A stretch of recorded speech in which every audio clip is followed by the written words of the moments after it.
happen in boxing. We've seen this. Manny Pacquiao isn't immune to this. He's been knocked out. He's been hit. He's not Floyd, who has been hardly hit. Like, he's been knocked out cold. Might be a little bit, maybe a little better, but Floyd was a better fighter out of all of them. Manny Pacquiao was good too, with the fast hands, but he was easy to hit. And unseen footage reportedly leaked from Floyd Mayweather's camp shows Manny Pacquiao getting knocked down during a sparring session.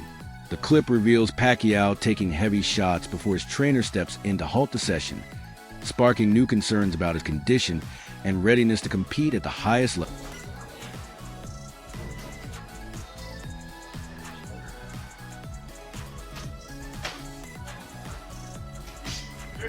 Sparking fresh debate, new sparring footage of Manny Pacquiao has surfaced online, igniting concerns over his potential return to the ring. The video captures Pacquiao in intense exchanges, but also reveals moments where he appears slower and absorbs unnecessary shots. At 46, questions are mounting about whether the physical risks outweigh his drive to compete again. While many fans admire his relentless spirit and legendary status, others fear that another comeback could lead to serious injury and damage his legacy instead of elevating it. The boxing world remains divided on whether this return is bravery or recklessness. Manny Pacquiao around that time? Yeah. How's Manny Pacquiao doing? Oh man, we worked so much together. Freddie Roach, I can quote him, he said that the best fights, sparring he's ever seen in his life has been me and Manny Pacquiao. Really? Yeah. How does Victor match against Manny? It was a great sparring session and one of the best I've ever seen. You say you knocked out Manny Pacquiao. I don't know what that means. I have amnesia. When Manny Pacquiao and Floyd Mayweather finally clashed in 2015, it was more than a long-awaited super fight. It was a historic collision between two generational icons. Mayweather, famed for his defensive brilliance and surgical precision, stepped in against Pacquiao, a dynamic southpaw who defied odds by conquering multiple weight divisions while retaining his explosiveness. Analysts like Max Kellerman praise Pacquiao's rare ability to stay elite across such jumps. Though Mayweather earned a points victory, the bout showcased the supreme skill, adaptability, and ring intelligence of both men, cementing their legacies as two of boxing's all-time greats. Case scenario, someone gets seriously hurt, someone has like life-altering injuries, and that can happen in boxing. We've seen this. Manny Pacquiao isn't immune to this. He's been knocked out. He's been hit. He's not Floyd, who has been hardly hit. Like, he's been knocked out cold. I thought when he got knocked out by Marquez, I thought he died. It was that scary. Yeah. Remember that one? So I do. Ultimately, I'm most surprised that if it hasn't been officially announced, if it lands in Nevada or California, I'll be very surprised and dare I say disappointed. When Pacquiao and Mayweather finally faced off in 2015, In recent interviews, Manny Pacquiao has expressed interest in facing Floyd Mayweather again, this time in an exhibition match, not for titles or rankings. He believes such a bout could entertain fans without the physical toll of professional competition. Pacquiao's openness reflected a desire to balance legacy with livelihood, recognizing the massive global interest such a rematch would generate. Nostalgia, spectacle, and financial reward all play a role. His stance mirrors a rising trend in boxing, where legendary fighters return in exhibitions, giving fans what they crave while avoiding the serious risks of full-scale, high-stakes bouts. Sugar Ray Robinson, yeah, and then pound for pound. See, Pacquiao he started as a flyweight champ. Not just he started his career there, he was the champion at flyweight, and then moved up. There are so many divisions between flyweight and junior middleweight where he also won a belt. And he, even the fact that he could compete with Floyd Mayweather, who's a naturally bigger guy and one of the greatest pure boxers, Pacquiao's overall body of work, you could have him second pound for pound behind Sugar Ray Robinson. How come I'm watching highlights of him knocking people out? That dude, it's the calves, man. He's got those fast twitchies and those big calves jump in on you and generate a lot of power. Crazy hand speed and power to the southpaw. Really awkward, hard to beat, lightning fast. Pacquiao was all that. The draw against Mario Barrios disrupted what many believed was Manny Pacquiao's clear path to a long-awaited rematch with Floyd Mayweather. Pacquiao had hoped a dominant showing would reignite public demand for a second clash with his legendary rival. Instead, the underwhelming result cast serious doubt on his current capabilities, and whether Mayweather would even entertain the idea. Former world champion Carl Frampton offered a blunt critique, calling Pacquiao's continued pursuit of the ring ill-advised. He questioned whether Manny's motivation stemmed more from financial pressures than genuine competitive spirit. Frampton stressed that the physical risks for an aging fighter are immense, especially against younger, sharper, and more active opposition. I'm okay with that. How does it go now, this time around? Obviously, it's been quite a few years since you guys got in the ring. It's okay. An exhibition with a decision. The decision, not as exhibition. So for how long do you think? Exhibition with a decision. Doubt lingers over whether Floyd Mayweather would accept a rematch with Manny Pacquiao. Even as an exhibition, retired with an unblemished record, Mayweather has little motivation to jeopardize his legacy. These days, he prioritizes promotional ventures and low-risk exhibition bouts. Facing a determined Pacquiao, even in a non-competitive setting, carries the risk of being outshined. For Mayweather, the potential downside of such a matchup likely outweighs any nostalgic or financial appeal it might offer. Joke, really. There's a thought, an absolute joke. I love Manny Pacquiao. Love everything about him.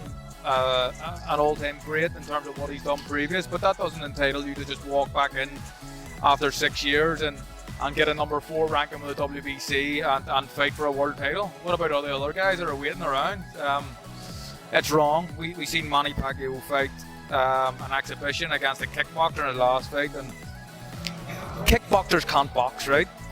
I've seen world champion kickboxers coming and sparring boxers. They can't box.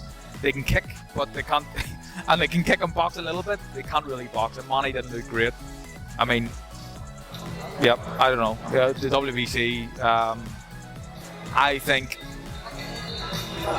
we have a lot of time for him, Richie O'Sullivan, but I think it's a mistake, really do, and they should be quite embarrassed allowing a 46-year-old Manny Pacquiao straight in for a world title. Few rivalries in boxing have been as politically tangled as Pacquiao versus Mayweather. Long before their 2015 showdown, failed negotiations, blame games, and accusations plagued their relationship. Some pointed fingers at Pacquiao's camp, while others accused Mayweather of stalling. These setbacks only intensified public demand for the fight. Even years after their bout, the tension lingers. Fans still argue over who avoided whom and whether a rematch will ever materialize. Behind every interview or rumored offer lies a deeper story of mistrust, missed opportunities, and a rivalry defined as much by politics as by punches. In this situation, he just didn't want to agree to those stipulations. And if the stipulations aren't too ridiculous, I think it is ducking. Pacquiao would then face Joshua Clottey instead on the 13th, and Floyd would go on to face Shane Mosley. Pacquiao beats Clottey by decision, and Floyd beats Mosley by decision. Half a year after the initial negotiations fell through, Pacquiao takes a U-turn and actually agrees on the 14-day blood testing. With the new stipulations, Team Pacquiao. Timothy Bradley has expressed concern over Manny Pacquiao's recent return to the ring. As someone who shared the ring with him, Bradley respects Pacquiao's greatness, but believes age may finally be catching up. He highlighted defensive lapses and noticeable slowness during the Barrios fight as warning signs that Manny isn't the same fighter. While the draw may have flattered Pacquiao, it concealed the vulnerability he displayed. Bradley's comments come from a place of respect, not criticism. He hopes Pacquiao is remembered as a legend he is, not as someone who stayed in the sport too long. Telling me, wait, does Manny look like a steroid creation? Does he look like some mini Schwarzenegger? Well, I can give you any other thing that steroid can do, but not natural hand quickness. So if you're right about how Floyd Mayweather is the greatest defensive tactician in the history of boxing, what should he care about how ripped or big the head is of Manny Pacquiao? Pretty boy Floyd is worried that for the first time in his career, he is going to get hit and hit and hit. He's going to get cut. He's going to get hurt. He is scared to. Here, he's not reacting to these shots, man. He's getting offense off, but his defense is just terrible, man. It's hard for him to respond to the defensive side of things, man, and that's the reason why I retired. I started getting hit more and more every time I stepped into that ring, and I'm like, you know what, my time is up. You know, and I'm gonna keep it real. Manny Pacquiao's time has been up. You know, the fact that he's a special type of athlete, he's a legend. He's able to get in there with guys like Mario Barrios, who basically somewhat carried this guy, man. He carried Manny Pacquiao. I don't care what anybody say. He carried him. Yes, all he had to do was step on the gas, especially in the middle, the back end of the fight, where he's a younger fighter. He has more energy. He could have gave more effort. Because obviously he got hit with some straight left hands and he was able to take it. But it didn't seem like he wanted to. It seemed like he was in there to... In contrast to recent criticisms, one of Manny Pacquiao's sparring partners offered high praise, calling it a true privilege to train with him. He highlighted Pacquiao's remarkable speed and fluid movement, noting that even in sparring, Manny continues to impress. This perspective adds nuance to the ongoing debate. While some see a fighter in decline, others believe he still operates at an elite level. These first-hand accounts help explain why many fans remain optimistic, holding on to hope that Pacquiao can still deliver world-class performances well into his late 40s. The judging was spot on. Best judges in boxing. Spot on with it. You know, if I scored it, I would have scored it for Barrios. However, the draw, because there was a couple of swing rounds in there, the draw was perfect. Perfect. You know, but damn, I would love to see both these guys contracts, man. You know, just like the Serrano and Taylor fight, it's similar in that fashion. Both these guys was in there just having a high-level sparring session. That's all it was. I was disappointed in both their performances, to be honest with you, man. So look, y'all can miss me. Y'all can miss me whatever y'all want to say, man. The Pacquiao lovers, I get it. I respect the man as well, but yo, I gotta call it like I see it. You know, and that was a slower. Paulie Malignaggi believes Pacquiao's recent performance could actually entice, not deter, Floyd Mayweather. Rather than raising red flags, he thinks the signs of decline, slower reactions, reduced speed, and less agile footwork, might convince Mayweather that a rematch carries minimal risk. According to Malignaggi, Floyd may now feel more confident than ever that he can handle Pacquiao a second time, making the idea of a return to the ring more appealing than threatening. Some footage or some images online where you were sparring him, and I've got to be honest, you gave him a very clean dig. And not many people can actually say they've landed good, clean punches on Manny Pacquiao. He was a super fighter, very, very quick. What was it like to share the ring, even though it was only sparring, sharing the ring with Manny Pacquiao? I mean, it was a blessing. Like, Manny Pacquiao himself is a legend. You know what I mean? Manny's a legend in boxing. And to be honest, I don't think I was, I wasn't shell-shocked the first time we sparred. It was like I had something to prove.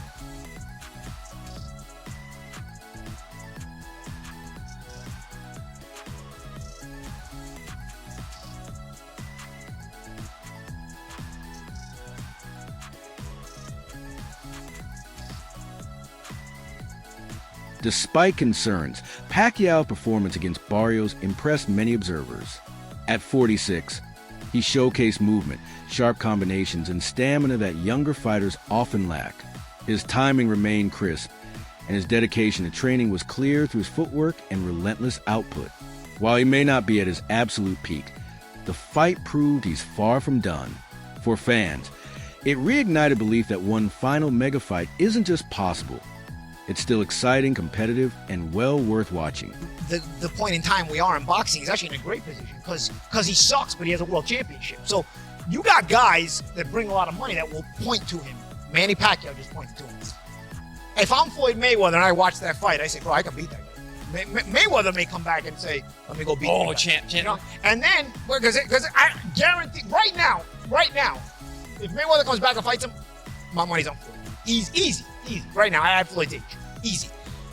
Conor Benn, who I don't even think is that good, could also, but generates a ton of money, also could point to Mario Barrios. And guys, let me be honest, even if I don't think Conor Benn is that good, he's way ballsier than Mario Barrios. And that alone probably beats Mario Barrios because Conor can punch a little bit as well. So Barrios is in a great position financially, even in the welterweight picture, because it's not a deep welterweight division and he's a low-hanging fruit.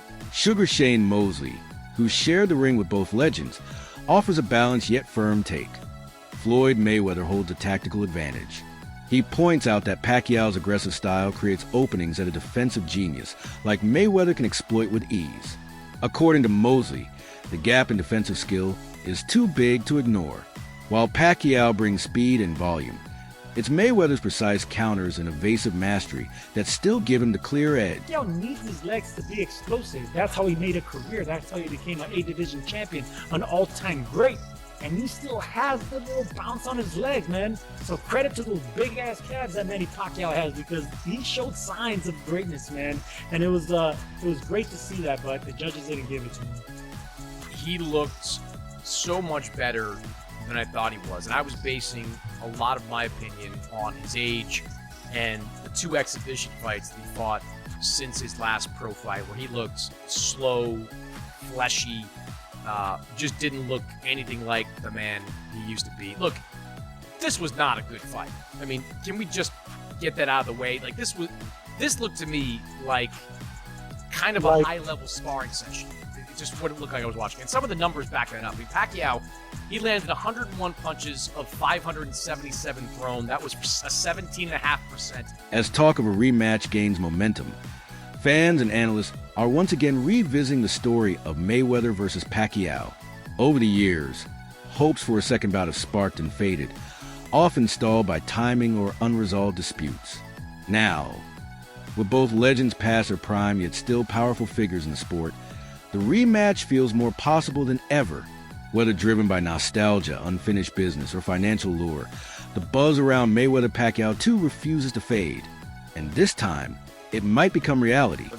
Floyd, Doug, Manny. Let's do some actual research. Let's get to the bottom of this. 2009, Golden Boy sends a 50-50 contract to Top Rank and Manny Pacquiao. Pacquiao's side did decline this contract, though he later went on to agree to Mayweather's terms. We'll get to that in a second. So the big issue on Top Rank and Pacquiao's side was that the form of drug testing Floyd Mayweather was looking to do was really untraditional. It was Olympic style testing, which is untraditional because it's professional boxing, and the tests were to be administered by USADA, which is very untraditional in professional boxing. Pacquiao did agree to the blood and urine testing, but he wanted it to be scheduled, and he wanted it to have a 7-day cutoff before the fight because he felt like drawing blood inside a week of the fight would make him weaker. Manny Pacquiao went on to sue Floyd Mayweather and Golden Boy for defamation. He dropped that in 2011, but this was the first time this fight fell through. I think it was probably Pacquiao's fault. I feel like it might have been Pac's fault. The second time this fight was negotiated, Manny Pacquiao and Bob Arum's Top Rank, they finally agreed and submitted to Floyd's drug testing style. They had everything signed. They sent the contract over to Mayweather and Golden Boy. They didn't touch anything. All they did was put their name on the paper and gave it back. They even had a website with a money timer waiting for Floyd's decision. They gave Floyd a 2-week deadline. The deadline passed. Floyd never signed the contract. Leonard Ellerby declined it, but HBO Sports president Ross Greenberg said it was true. Floyd Mayweather never signed the contract, but Manny Pacquiao did. I have to put the blame on Floyd right here, man. I gotta be honest. They agreed to everything and he didn't reply. This one right here is a bit iffy. This is the third time the fight is really negotiated. Floyd is going through his legal issues, so the scheduling issues are there. But in the end, they were both able to sign the contract, but there was one big stipulation. Floyd Mayweather wanted $160 million, but Manny Pacquiao would only take home $30 million. That's all for today's video. Stay tuned for more. See you next time.